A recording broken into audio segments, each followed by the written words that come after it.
Sud Radio, le grand matin week-end. L'info Éco Plus, Didier Testo. Bonjour Didier. Bonjour Jean-Marie. Fondateur de la Bourse et la Vie TV, on est ravis de vous retrouver. Bon, vous êtes parti en vacances, vous revenez, le monde a changé. Effectivement, on va revenir sur les conséquences de la victoire de Donald Trump, du triomphe électoral même. Beaucoup de questions qui se posent sur l'économie.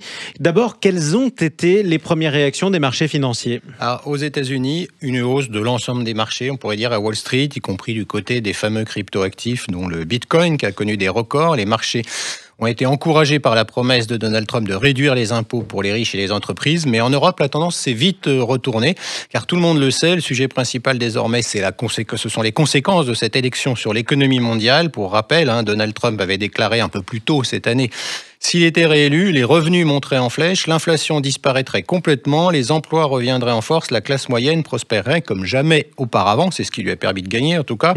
Alors, en attendant, la dette américaine continue aussi de gonfler et Donald Trump arrivera à la tête de la plus grande économie du monde, mais dans un monde qui s'interroge sur ses intentions réelles. Alors, il a donc mis en avant les taxes à venir et l'Europe ou la Chine seront concernés au premier chef. Les politiques français, d'ailleurs, à ce sujet, qui se félicitent de cette élection, auraient bien besoin d'un cours d'économie. Avec Donald Trump, il n'y a plus d'alliés. Il y a ceux qui soutiennent l'Empire américain et les autres. Un oubli qui nous coûte cher, car le repli américain ne date pas du dernier mandat de Donald Trump, mais de celui de Barack Obama.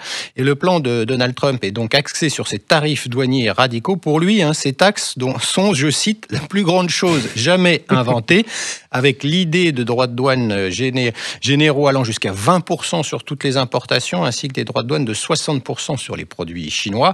Ce qu'il a dit également, il va associer ses plans à ce qu'il a qualifié du plus grand programme d'expulsion de l'histoire américaine. Rien ne dit en tout cas que ces hausses de tarifs douaniers n'impacteront pas les entreprises américaines, comme celle d'ailleurs des salaires, avec le changement de politique d'immigration. Cela fait partie des incertitudes, car les braises de l'inflation ne sont pas encore éteintes. Oui, alors Didier, vous nous parliez des conséquences à venir pour l'Europe.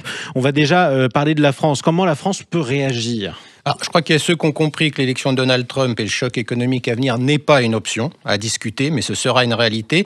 Alors, l'Europe, qui bénéficie du parapluie américain, pas seulement militaire, mais économique, voit ses protections s'affaiblir. Alors, on le sait que c'est dans ces crises que l'Europe a su évoluer et trouver ses priorités et l'unité.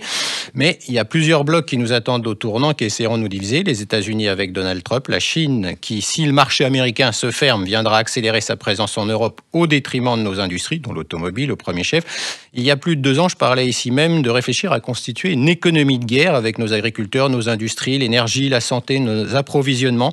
Il n'est pire aveugle que celui qui ne peut pas voir la réalité économique. L'intelligence économique n'est pas au pouvoir dans notre pays. On a pour l'instant des gouvernants qui font un inventaire à la Prévert de nos travers, la dette, sans prendre des mesures radicales pour redonner à notre économie un nouveau souffle. Quand le groupe Michelin vous explique que les coûts de l'énergie en France sont 2 fois plus importants qu'en Asie, aucune alarme ne sonne au gouvernement. L'énergie compétitive, en tout cas du côté des États-Unis sous l'ère Trump, ils vont forer encore plus de pétrole. Il a déjà annoncé d'ailleurs qu'il allait sortir des accords de Paris pour le climat. Ce que fait Donald Trump avec son style, c'est un protectionnisme assumé, un repli sur soi pour mieux conquérir le monde. Alors Didier, cette guerre économique aura des conséquences sur les taux d'intérêt dont vous parlez régulièrement ici. Quel taux d'intérêt déjà et quelles conséquences surtout ? Alors, on va d'abord lister tout ce qui va se passer. La montée de l'inflation aux États-Unis avec ses droits de douane élevés, c'est donc le risque principal sur les importations, et puis la politique stricte d'immigration. Alors, avec cette baisse de l'immigration, on va avoir des tensions sur le marché de l'emploi, hausse des taux d'intérêt, hausse de l'inflation, parce que ça peut être une hausse des taux d'intérêt à long terme. Pour l'instant, on ne connaît pas la réaction de la Réserve fédérale américaine. Son président a dit d'ailleurs que si Donald Trump voulait le virer, il dirait non. Et puis, une contagion vers la zone euro de cette hausse des taux, donc la France aussi, pas bon pour notre dette, et donc un risque de crise de la dette publique en Europe. En d'autres termes, on n'avait pas besoin de ça économiquement parlant. Alors Didier, maintenant vous avez choisi de nous parler d'une affaire judiciaire. Elle est liée, c'est pour ça qu'on en parle, à notre souveraineté.